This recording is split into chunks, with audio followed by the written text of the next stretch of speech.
Welcome to Career Tools. This is Sarah. And I'm Mark.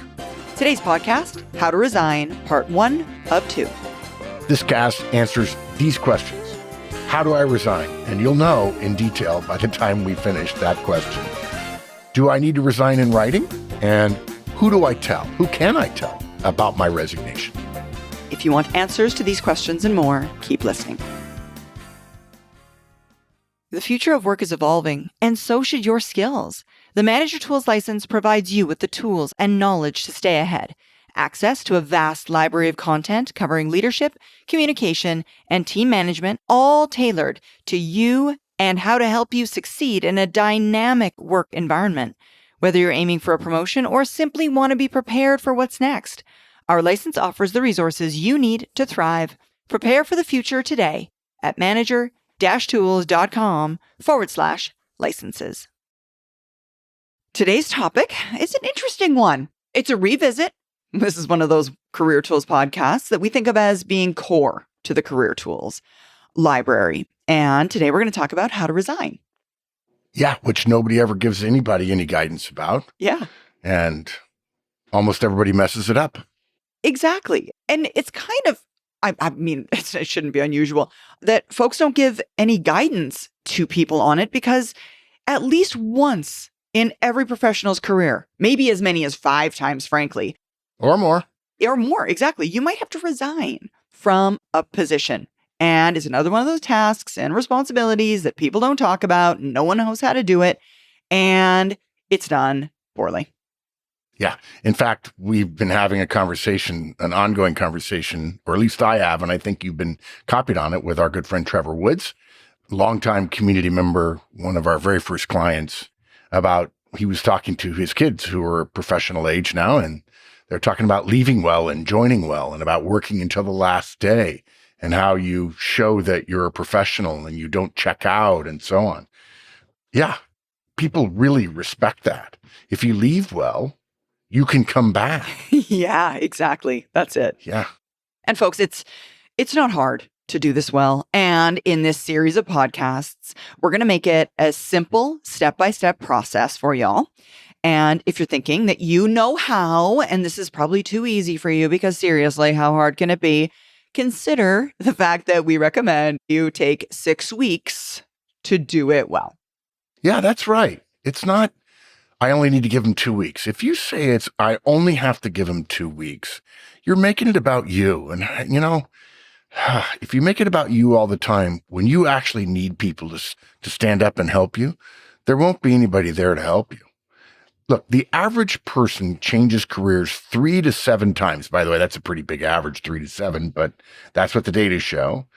And some people change as many as 10 to 15 times. You know, it could be your individual circumstances. It could be economic shifts. It could be layoffs. It could be firings. It could be a better job somewhere else. It could be moving somewhere. It could be your spouse getting a better job somewhere else and you being smart enough to follow her or him. Could be generational differences.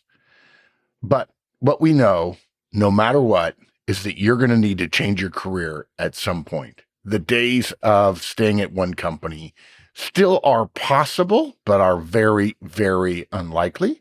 And because you're in charge of your own career, that means when a better opportunity comes along, you're going to have to choose to resign. Absolutely. And folks, we don't want you getting the wrong idea. With today's guidance, we're certainly not trying to push you toward resigning. We don't want you to resign. We don't want people to resign any more than we want companies to fire employees or lay people off. But the fact is, it's going to happen. And since doing it well makes one look professional, you ought to know how to do it. It's just that simple. So we have 3 sort of big topics in the outline, and they're preparation, delivery, and interim actions. Usually, I can remember Manager Tools casts I wrote years ago that had like 14 points. It would probably have been easy to just aggregate them up a level and say preparation, delivery, and interim actions. But there are 3. So we'll start with preparation. And folks, this is the most important phase in making your resignation and transition one that we think is successful. The delivery phase is the most important in terms of avoiding failure, But avoiding failure is not the same thing as seeking success. Yeah. And so many things in your career, if you do the prep right, and this is people don't know what the prep is. They think, oh, I have to prepare a formal resignation letter. No, that's not what we're talking about. If you do the prep right, the rest of it will just feel easier. You will come across in a more professional way. You will have less speed bumps that are thrown up in your way. And I've seen this happen over and over again. People decide on the spur of the moment, I'm going to resign. I've had enough of this. And then their boss says, could I give you some more money and maybe get you that promotion you always wanted? And suddenly now they're back up in the air. They were just certain they were going to do it, but they didn't prepare. And so they didn't know what the various factors might be in terms of things that might change your mind. It's in the prep, this first part, that you're going to lay your groundwork for it being smooth and professional. And even if you're the best manager on the planet, you need to know how to do that too, because you may someday work for the worst boss on the planet. And so you have to follow this process every single time. The better your boss, the easier it will be. But the worse your boss is, and they're out there certainly, the more your prep will give you an ironclad process that will make you feel good about it and impress the people around you. Absolutely. So folks, we're going to start this section of our guidance. I'm going to read to you a list of key recommendations and actions for the prep phase. So I'll go through, I'll read them all aloud, and then we'll go through and break down each of those in the order which I read them. So here are the key recommendations and actions for prep. You need to give 6 weeks. You need 6 weeks of cash. Get the new job first. Assume you'll lose access immediately. Copy reasonably. Prepare a key project report, transition file. Prepare performance files on your team. Write interim reviews on your team. Prepare instructions for your absence. Prepare a 1-page interim successor document. And tell no one. Yeah. I love that third one. Get the new job first. Mm-hmm. We tell people that and they're like, no, I think I've decided I'm going to resign, but I'm pretty sure I'm going to get this one. Yeah, let's take care of our families first, right? We got bills to pay, friend. Yeah. So let's go right down the list. First, you need to give 6 weeks. Everybody talks about 2 weeks, and folks, that is just dumb, okay? First, and let's go with the reasons why. You need to be generous by allowing 4 weeks of transition. That's just what unselfish professionals do. If you do 2 weeks or less, you're saying, I want out of here. And you're also probably saying, because they don't know the level of preparation you've gone through, I'm going to leave you a mess. When they hear that, they're much more likely to be like, well, I need to protect myself. And they're going to be much more likely to be supportive in the transition. They're also much less likely to return your calls when there's something you need from when you're at the new company and you're calling back to your old company saying, hey, I left something, or I forgot something, or hey, I forgot to tell you something. They're going to be like, well, okay. So you might say, well, wait a minute. My new firm wants to hire me right away. It's okay.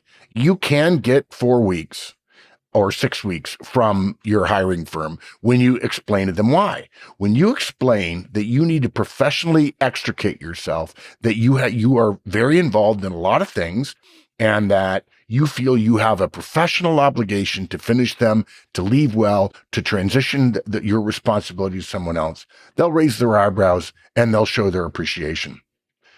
They'll think, wow, this person does right by other people.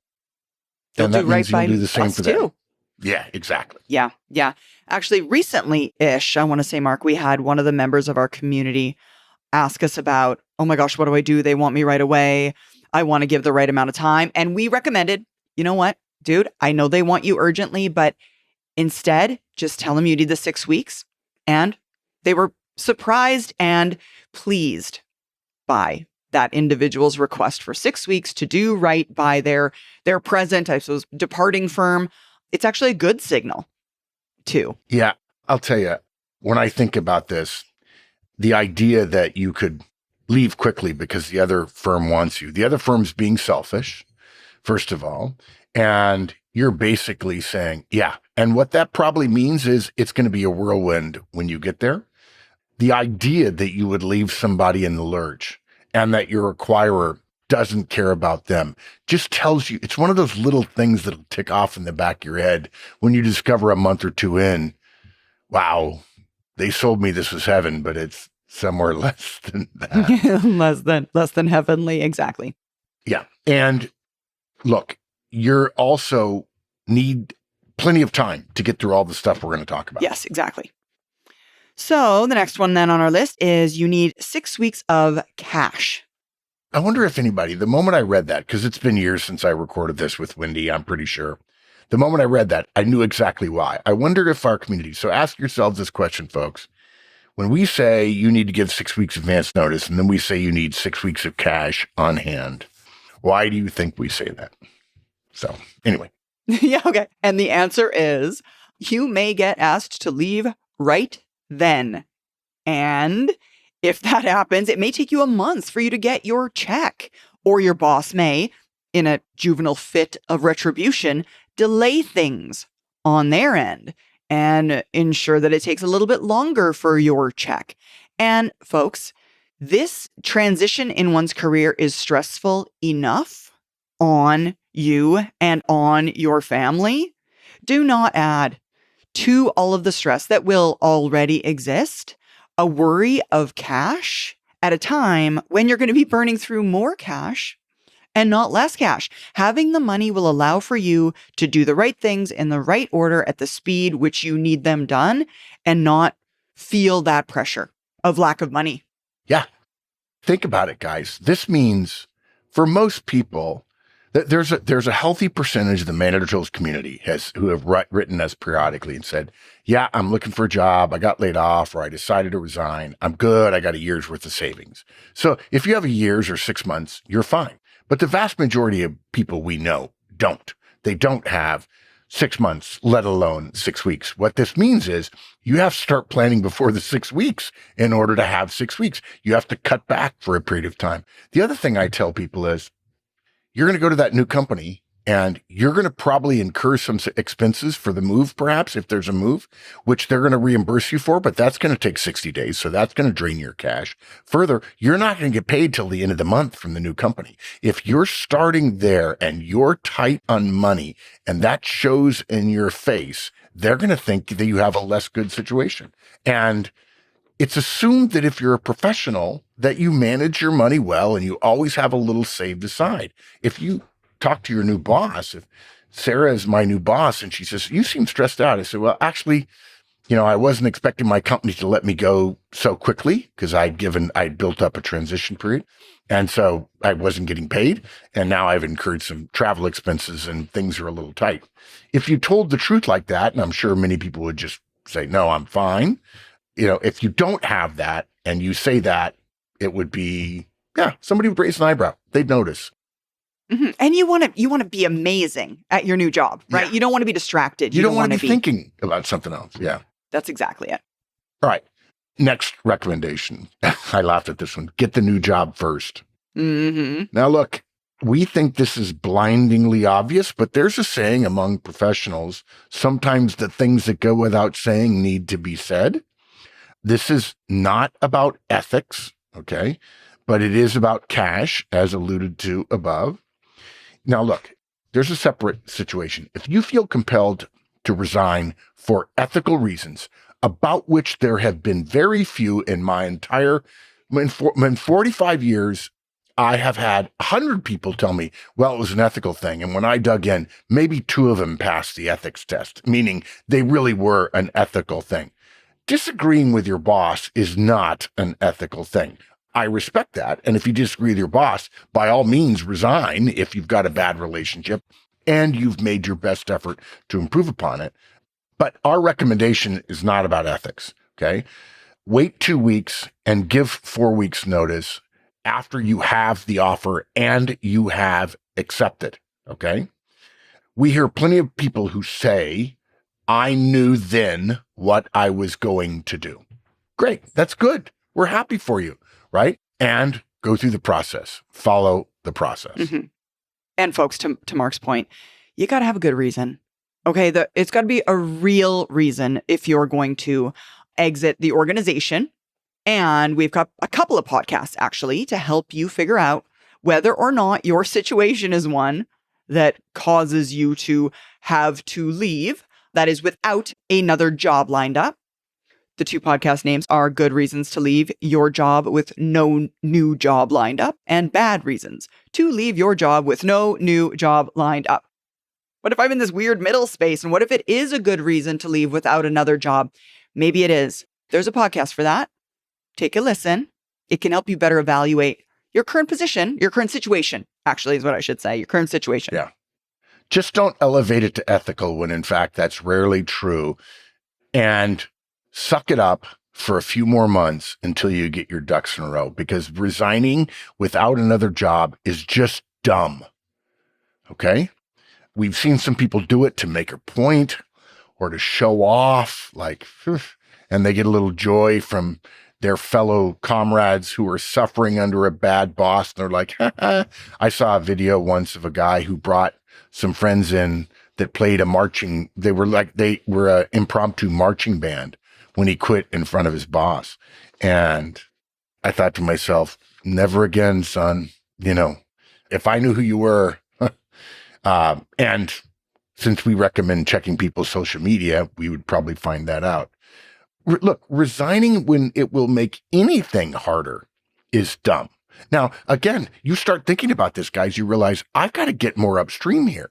I have to be open to opportunities even earlier. I can't resign and then go look for a job. We've got to follow our guidance about open to opportunities, start creating opportunities for myself, have conversations. Some of them turn into interviews and some of those turn into offers, and you try to decide which one you're going to do. You have to do all that before you do your resignation preparation. Yeah. And listen, folks, maybe the employer you're leaving is horrible and you need to get out of there. And wouldn't it be nice if they financially supported your job search? Because that's kind of what it comes down to. That's exactly right. I never thought of it that way. If you stick around and suck it up for a few weeks, they are paying you for your job search. So do that instead of doing your job search when no one's paying you. Why not? Yeah, exactly.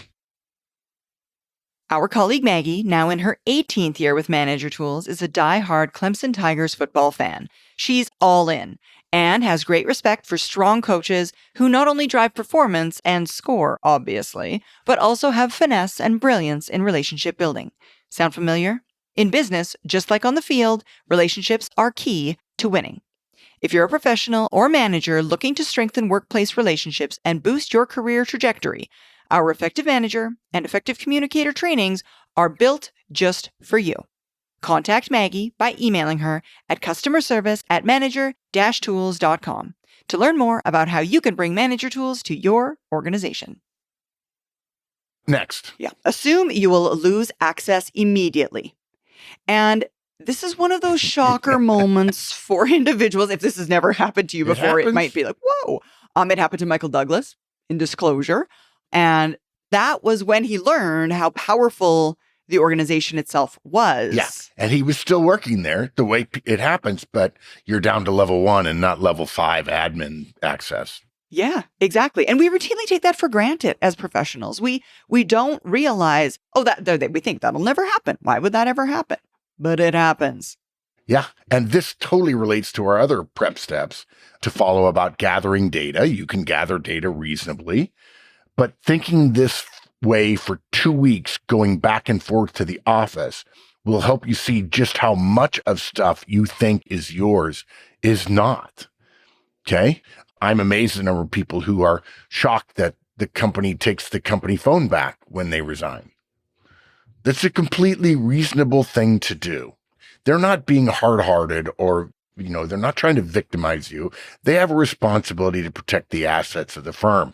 Okay. So you made it into the phone, right? That's one of the reasons we say you should have printed out, physically printed at your house, names of contact information that you want to stay in touch with, both inside this company and people you knew before and people you met there.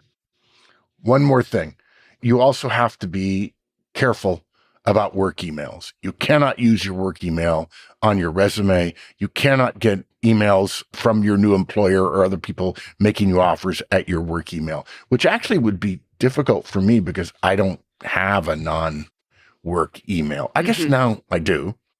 What do you mean you do? Yeah, Mark and SLS. Oh, yeah, sure. The wedding email. Our But other than wedding that- invitation Yeah, email yeah. list. Sure. Yeah, you absolutely do. Even though I own the company, I don't have one. I can't. I'm never going to leave, so it doesn't That's matter. the thing. You own the company, but I've got a different email address. Yeah, sure. I mean, why wouldn't you? And Everyone folks, should. Everyone should. And if you don't, just create one, and a good one, like not a dumb one, like that has like a silly. I think we talked about this in a recent podcast, Mark. When my sister used to have an email called batbabe@gmail because she really likes Batman. Like make it like your name, like Sarah Horstman@gmail.com, like something standard that you can use on like applications and on your resume, and that is not your work address. Exactly. All right, that takes us then to copy reasonably. And folks, there have been court cases where an employee made copies of work product and the courts upheld their right to make these copies. And it's okay to put on a memory stick within reason some of the work that you'd like to keep. Now, if it's proprietary, sorry, you lose. You cannot copy and take that with you. And you can take some contact information, in quotes, some. So, for example, you can take a few, but more than 50 contacts? No, too much. You can't download the directory. Yeah. I'm sorry. You just can't. That's work product. That's confidential work product. And I will say this, there actually have been some cases where the person printed something out and they printed out an image so that they weren't printing out the underlying code that created it or the logic in the spreadsheet that was a competitive advantage. Like a screenshot, you're saying? Yeah, a screenshot, yes. Because they had created it and they wanted to be able to prepare interviewing answers and have that. And the court said, yeah. And also it was a case where the work that was behind the scenes that the company was saying went into it, and they were right, was work that the person who took the screenshot, the image of it could not do. It wouldn't matter if he knew the code or the VBA that was going on, shoot, I always forget what's the Microsoft product that everybody loves so much? Not Business Analyzer, but anyway, doesn't matter. They've got a fantastic product. It's Biz something or business. I don't know. And if we were a Windows shop, we would know, but we're a Mac shop. Yeah. So yeah, you just got to be careful. Yeah. And folks, to Mark's point, if you're worried about, am I overstepping with electronic stuff? Fine. Print it out. Yeah. And I hope folks at this point can see the need for the 2 weeks deadline now, because it's going to be so much easier for you to copy 1 or 2 things a night, move a couple of things to a flash drive over the course of time, and do so quickly, easily, quietly, without raising red flags, as opposed to quitting in a huff, losing all your access, and voila, not having access to anything. Yeah. Now, if you insist on printing it, don't print it at the office. Put it on a memory stick and take it home and print it at home. Depending upon how much you're printing, if you're talking about hundreds and hundreds of pages and you have to put a log in there and then your boss goes back and checks, he's going to have somebody from security call you and say, we noticed you printed 600 pages. Look, we don't want to sue you, but we will. And by the way, they pay lawyers and you don't. So it's not that hard for them to have a subpoena to say, please return all the things you printed. And now you're going to have to go out and copy them anyway. And then unfortunately, they're going to say, have you copied these? And you're going to have to decide whether or not you're going to lie. And there's a rule about subpoenas and courtroom dates and so on. Don't lie. It makes things a lot easier. And by the way, the one that goes in front of that is don't do anything you'd have to lie about. And then you're probably just fine. So next thing, you need to prepare a key project report, a transition file, basically. And in our opinion, this is where professionals really stand out. They shine and they separate themselves from people who are amateurs or going through the motions. One of the signs of a leader a manager tools leader is that they lead so well that the team thrives even after you're gone. Okay. That's a high standard, but you should be helping the new manager, even if it's somebody you don't like, because that new manager will determine the quality of life, professional life, work life anyway, of your former team. And unless you're a cold-hearted you-know-what, I can't imagine you wishing less effectiveness, less joy, less appreciation, less quality of work life on your team that you've been working with for a couple of years. It just seems crazy. And this is true. I happen to be focusing on the manager bit now, but this is also true if you're an individual. You prepare a key project report on what you're doing, where you are, what your deliverables are. Hopefully you have a spreadsheet or something that says, this is all the things I own, and here's my status, and here's my work, and so on. Yeah, because to Mark's point, if you're an individual contributor, do you want to visit all of those ills on your past colleagues, your peers? It's probably not about them. They're probably not the reason you're leaving. They're the people that will have to clean up if you leave a mess in your absence. So, folks, you should prepare a transition file folder. So it starts with a key project report, an overview of team or your activities, the status of those activities. If it's only one page, it's too short. This is a good general rule. It should include spreadsheets of status, presentations with notes of status, issues, politics, relationships, all of the things that you can imagine that the person who comes after you could benefit from, or the things that would help them recover and take over the team in your absence, if you're a manager. Yeah. Also, don't just say, this is what I'm working on. Describe what you have planned for the next 90 days or so. You're not trying to get them up to speed, like current to today. You're trying to help them do your work for 90 days or longer until they can figure out what the actual official way forward is for the workload that you have left behind. And that's exactly what you've done. You've left workload behind. Now, typically, these situations resolve themselves very easily. Unfortunately, a lot of managers mistakenly believe I've lost somebody, so therefore I have to hire. But the smart manager goes, maybe there's some stuff across the team that we don't need to be doing, and I can actually lower my employee costs, which benefits the company. Sometimes that's a self-defeating thing, but it's still, in our opinion, the professional response from a manager, whether you're a manager and you have a director as a boss, or whether you're an individual contributor, doesn't matter. Exactly. Okay, so to continue that theme then, and folks, this one or this section is really for the managers, those of you that lead a team. It's prepare performance files on your team. And folks, you can combine this with the reviews that you're going to write, but we recommend it be separate because reviews are often so limiting in what they ask for and ask about. And therefore, we'd recommend you do what amounts to a one-pager on everybody on your team. And folks, we've got a Manager Tools performance review template. It's a document. You can find it under the Tools menu in the Template and Forms section of our website, manager-tools.com. And this document is essentially what we over here at Manager Tools use as our performance review process. And we're assuming here that you have another process that's much more in-depth and much more complex than a one-pager that has successes, opportunities for improvement, and guidance for the future.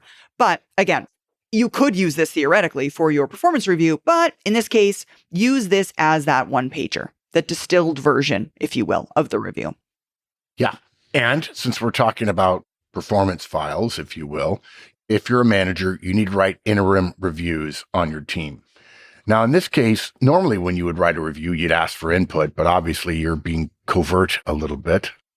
I use that word in the brightest possible way, not in the dark way.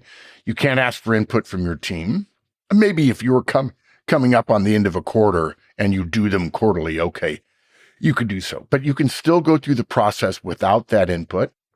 Write it as an annual review up until this point, regardless of how long it will be until the next annual review. There are exceptions, of course. Don't be silly. If you just wrote everybody's annual reviews 2 weeks ago, of course, fine. You don't have to. In fact, if you had just written their reviews and you're leaving, somebody will know that you have been planning this for a while and you waited until you wrote their reviews and delivered their reviews before you actually left, which typically would give you a +1 in the mind of your boss. And you'll write it as an annual, even if maybe you only have 6 months or 9 months or 3 or 4 months.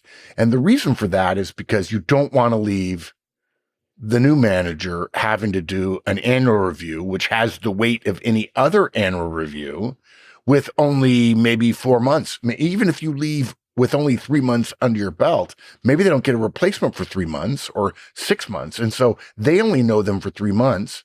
They lose the middle 6 months and you didn't give them the first 3 months. That's not fair. And by the way, it's one of the things I hate about performance review systems, and nobody seems to care. Nobody seems to have any interest in doing it better. Yeah, you're absolutely right. You're absolutely right. It's hard work. I mean, to create reviews for individuals when you're on your way out, the performance review system is hard enough to begin with. But folks, this step is all about your team. You leaving the next manager unprepared is a black mark on you, and it hurts your team. Yeah. So why wouldn't you do it? Okay. And then the next one on our list is prepare instructions for your absence. Now, this is separate from what I was talking about earlier, the projects and deliverables. What we would ask you to do, or what we would suggest you do, is review your calendar day by day and week by week for the next 3 months. Remember, you'll be there for a month. Describe activities that have to be covered, replacements that have to be sent, delegations that have to happen, reports or presentations that need to be prepared, all of the things that are required to fulfill your duties, go to your meetings essentially for the next 3 months. Yeah, exactly. And again, you can easily listen to that and say, okay, how does that apply to an individual contributor like me? Totally works just fine. Slightly different, but not hard to figure out. Next item is prepare a 1-page interim successor document. It's just what it says. Simple, 1-pager on why, say, team member Rebecca, who works for you, should be the interim manager, right? You're essentially making a case. I think this person, now look, if she's your number 2, that's very easy. It should be very straightforward, but it wouldn't hurt to give this extra little boost. I certainly would appreciate it if I were your director. Okay, Sarah said Rebecca is the one that should take her place. Okay, fine. Rebecca, are you aware that Sarah was going to put you up as her number 2? Hopefully. You're now managing the team. Let me know what you need help. Describe strengths and weaknesses and why Rebecca is best suited for the role. And frankly, if you want to put a little oomph into it, this may very well become a promotion document for Rebecca. Or the other way to think of it is you're just easing your boss of one more decision. Don't make your old boss ask. Tell her, hey, if you're thinking about it, if you need an interim boss, the person you want is this. Now, some of you have bosses. You're a manager, your director, knows your team really well. Yeah. And knows who your number 2 is, and they won't have any problem. It's still a good idea to remind them to support that person whom you think it should be. And it's definitely a good idea if, as for many of you, we expect you managers, your director doesn't know anything about your directs. They don't care. They're focused upward, and you need to help them through the process. Yeah. And folks, if you were an individual contributor, there would be nothing wrong with you looking through the list of activities for which you are responsible and coming up with something akin to an interim successor document and essentially say, I think that this item topically should go to Randy, and I think this item topically should go to Marcus, and this topic should go to Claire. Whatever the reasoning is behind that would also be really super beneficial to your organization. Again, assume somebody needs to do it. And if there are logical people that could be tasked with items, then let the organization know who those people are and why. Yeah, exactly. And then the last piece of the prep steps is tell no one. Now, Horstman's 6th law is there are no secrets. So just think for a moment about the number of people at the acquiring firm that know you're leaving. They don't need any help. Yeah. Right? Other than your spouse, tell nobody. Tell nobody at your current work. Do not tell your most trusted work friend, your most trusted confidant, not even your admin. If you've got an admin, don't tell anybody. Tell no one that you're leaving. Yeah. And by the way, if you do tell your spouse, and of course, we think you should, we recommend you do, you tell your spouse nothing. And, there's a rule that you can't bind someone else to confidentiality with their spouse. If I tell a friend of mine something, I can't tell her, you can't tell your husband or your wife. Okay. Can't do that.